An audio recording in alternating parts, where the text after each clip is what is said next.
Je m'appelle Thomas. J'ai 38 ans et pendant longtemps j'ai été photographe. Je dis « j'ai été » parce que, même si je tiens encore un appareil de temps en temps, ce n'est plus pareil. Il y a quelque chose qui s'est cassé. Pas dans mes mains, non. Ailleurs. Quelque part entre mes côtes, peut-être, ou plus profond encore. Dans cette partie de moi qui savait autrefois regarder la montagne sans trembler. C'était fin novembre, il y a 2 ans maintenant. Une commande simple, presque banale. Un magazine régional voulait des images d'une vieille cabane de berger dans les Alpes, près de Briançon. Elle devait être démolie au printemps suivant pour des raisons de sécurité.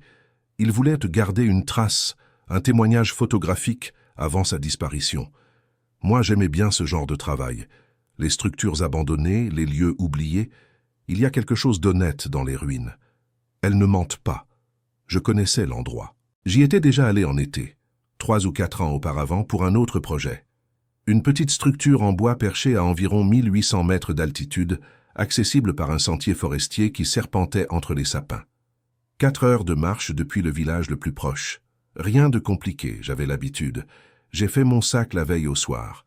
L'essentiel, appareil photo, objectif, trépied, batterie de rechange, manteau thermique, gants, bonnet, 2 bouteilles d'eau, 6 barres énergétiques, un briquet, une lampe frontale. Je voyage léger. Toujours. C'est une règle que je me suis fixée depuis des années. Moins tu portes, plus tu vas vite. La météo annonçait des chutes de neige modérées pour les 2 jours suivants. Rien d'alarmant. Fin novembre dans les Alpes, c'est normal. J'ai vérifié 3 fois les prévisions sur mon téléphone. Elles semblaient stables. Pas de tempête annoncée, pas d'alerte orange, juste de la neige légère et du vent faible. J'aurais dû me méfier. La montagne n'obéit pas aux prévisions. Je suis parti tôt le matin, 6 heures. Le ciel était gris, mais calme. Pas de précipitation, pas de vent. Le village dormait encore quand j'ai garé ma voiture sur le petit parking en terre battue au bout de la route. J'ai envoyé un message à ma sœur, Claire, un réflexe. Parti en montagne pour 2 jours, cabane des bergers. Je te préviens quand je rentre. Elle n'a pas répondu. Elle dormait sûrement. La marche a été agréable, silencieuse. Les sapins étaient déjà blancs de givre. Mes pas craquaient sur le sol gelé. L'air était sec, coupant. J'aime cette sensation. Le froid qui pique les joues, qui réveille le corps. J'ai croisé personne. Pas un randonneur. Pas un chasseur. Juste moi, le sentier et le silence. J'ai atteint la cabane vers 10 heures. Elle était encore plus délabrée que dans mon souvenir. Le toit tenait, mais penchait légèrement vers l'ouest. Les planches étaient pourries par endroits. Une fenêtre manquait. La porte, mal fixée, grinçait au moindre souffle de vent. Une odeur de bois humide et de mousse flottait à l'intérieur. J'ai installé mon matériel. J'ai pris mes photos. Différents angles, différentes lumières. Le travail habituel. Méthodique. Patient. Vers 15 heures, j'ai remarqué que le ciel avait changé. Les nuages étaient plus bas, plus denses. Une couleur étrange, presque jaune. Le vent s'était levé aussi. Pas encore fort, mais constant, insistant.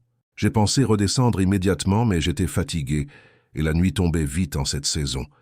16h30, et il fait déjà presque noir. J'ai décidé de rester dans la cabane pour la nuit, de repartir au lever du soleil. C'était une erreur. La première d'une longue série. Vers 18h, la température a chuté brutalement. J'ai senti le froid traverser mon manteau comme s'il n'existait pas. J'ai enfilé mes gants, mon bonnet. J'ai fermé la porte tant bien que mal avec une planche que j'ai calée contre le cadre. Ça ne tenait pas très bien, mais c'était mieux que rien. Vers 20h, la tempête a commencé. Pas progressivement. D'un coup. Comme si quelqu'un avait ouvert une vanne quelque part dans le ciel. Le vent hurlait contre les murs. Un bruit aigu, animal. La cabane tremblait. Les planches gémissaient. La neige tombait si dense qu'on ne voyait plus rien à 3 mètres. Je me suis recroquevillé dans un coin, assis contre le mur le plus stable, enroulé dans mon manteau et dans une vieille bâche en plastique que j'avais trouvée sous un tas de bois. Elle sentait le moisi, mais elle coupait un peu le vent. J'ai sorti mon téléphone pour appeler ma sœur, mais la batterie était déjà à 10%. Le froid l'avait vidé en quelques heures. J'ai tapé un message rapide. Bloqué par la tempête. Tout va bien, je rentre demain. J'ai appuyé sur envoyer. Le téléphone s'est éteint juste après. Écran noir.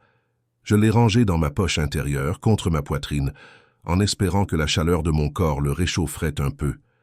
Ça n'a servi à rien. J'ai mangé une barre énergétique, chocolat et cacahuètes. J'en avais 6 en tout. Je me suis dit que ce serait largement suffisant pour tenir jusqu'au lendemain matin. La tempête allait passer, c'était évident. Les tempêtes passent toujours. J'ai essayé de dormir, mais le bruit était trop fort. Le vent, la neige contre le toit, le craquement des planches. J'ai fermé les yeux quand même. J'ai compté les respirations, une technique que j'avais apprise autrefois, dans un stage de méditation que ma sœur m'avait offert. Inspirer, expirer, se concentrer sur le souffle. Ça aidait un peu. Pas beaucoup, mais un peu. Le lendemain matin, la tempête ne s'était pas arrêtée. Elle avait empiré. Le vent soufflait encore plus fort. La neige tombait en nappes épaisses, horizontales. J'ai essayé de pousser la porte, mais elle était bloquée, complètement.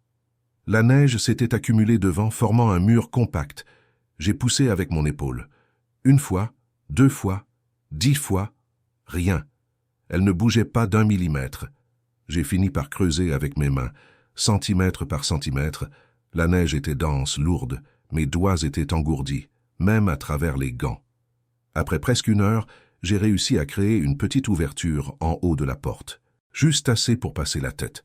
Dehors, c'était blanc, totalement blanc. Impossible de distinguer où commençait le sol, où finissait le ciel. Tout était uniforme, aveuglant. J'ai refermé l'ouverture avec de la neige, pour bloquer le vent, pour garder un peu de chaleur à l'intérieur. Puis je me suis rassis contre le mur, j'ai attendu. C'est tout ce que je pouvais faire. Attendre. Le 2e jour a été long, très long. Le temps semblait s'étirer, se déformer. 1 heure ressemblait à 3, ou peut-être l'inverse. Difficile à dire. J'ai mangé une 2e barre énergétique vers midi, ou ce que je pensais être midi. Il n'y avait pas beaucoup de lumière, juste une lueur grise qui filtrait à travers les fissures du toit. J'ai essayé de rester actif, de bouger, faire des pompes, des squats, pour ne pas geler, pour garder le sang en mouvement. Mais bouger fatigue, et la fatigue donne encore plus froid. Un cercle vicieux que je commençais à peine à comprendre. La nuit du 2e jour, j'ai compris que personne ne viendrait me chercher tout de suite. Ma sœur savait que j'étais dans la montagne, mais elle ne s'inquiéterait pas avant plusieurs jours, peut-être 1 semaine. Elle avait l'habitude de mes escapades, et même si elle appelait les secours, comment me trouverait-il dans cette tempête? Impossible de faire voler un hélicoptère, impossible de monter à pied. J'étais seul, complètement seul. Pour la première fois de ma vie, j'ai ressenti ce que ça voulait vraiment dire. Le 3e jour, j'ai commencé à avoir vraiment froid. Pas le froid désagréable qu'on ressent en hiver quand on attend le bus. Non, un froid profond. Un froid qui s'installe dans les os, dans les muscles, dans les organes. Un froid qui ne part pas, même quand on bouge, même quand on se frotte les mains. Mes doigts étaient blancs. Mes lèvres gercées saignaient. Ma respiration formait des nuages épais dans l'air glacé de la cabane. J'ai arraché une planche du plancher. Elle était pourrie, humide, mais c'était du bois. J'ai essayé de faire un feu avec mon briquet. Ça a pris du temps, beaucoup de temps. Le bois ne voulait pas prendre. Trop humide. J'ai utilisé quelques pages de mon carnet de notes comme allume-feu, des croquis, des idées de projets futurs. Je les ai regardés brûler sans vraiment penser à ce que je perdais. Finalement, le bois a pris. Une petite flamme tremblante, fragile, mais c'était un feu. Ça m'a réchauffé. Pas beaucoup, juste assez pour me donner l'impression de faire quelque chose d'utile, de ne pas être totalement impuissant. J'ai mangé ma 3e barre énergétique ce jour-là. Il m'en restait 3. Je les ai regardés longtemps. J'ai essayé de calculer. Si la tempête durait encore 2 jours, je pouvais en manger 1 par jour. Ça passerait. Mais si elle durait plus longtemps, j'ai essayé de ne pas y penser. Le 4e jour, je ne me souviens pas vraiment de grand-chose. Je crois que j'ai dormi beaucoup, ou peut-être que je me suis juste évanoui par moments. Difficile à dire. Le temps était devenu étrange, élastique. Parfois, j'avais l'impression qu'1 heure avait passé. Puis je regardais la lumière dehors et je réalisais que c'était déjà le soir, ou le matin. Je ne savais plus. J'ai bu de la neige fondue. Je la faisais fondre dans ma gourde en la gardant contre mon corps. Ça prenait des heures. Et quand je buvais, c'était comme avaler des lames de glace. Ça refroidit le corps de l'intérieur. Je le savais, mais je n'avais plus d'eau. Et la soif était pire que le froid. La soif te fait délirer. te fait voir des choses qui n'existent pas.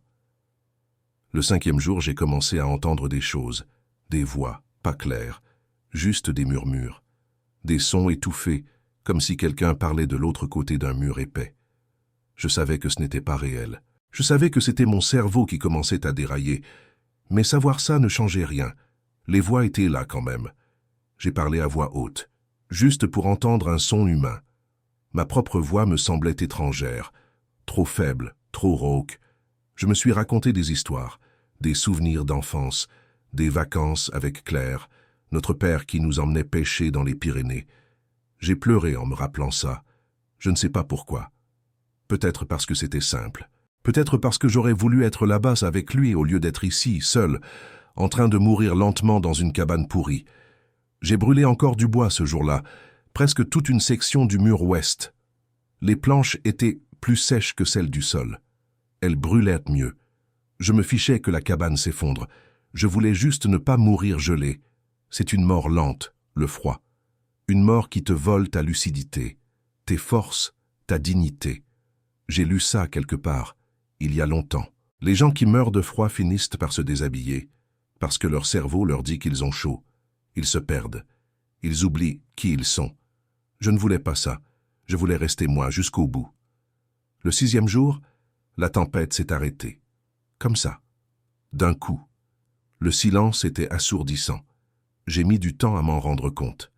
J'avais tellement l'habitude du bruit, du hurlement du vent, que quand il s'est tu, j'ai cru que j'étais devenu sourd. J'ai frappé dans mes mains. Le son était étouffé, mais il était là. J'entendais encore, j'ai ouvert la porte.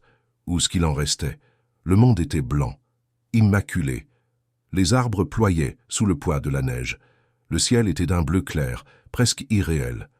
Magnifique et terrifiant à la fois. J'ai pleuré. Je ne sais pas pourquoi.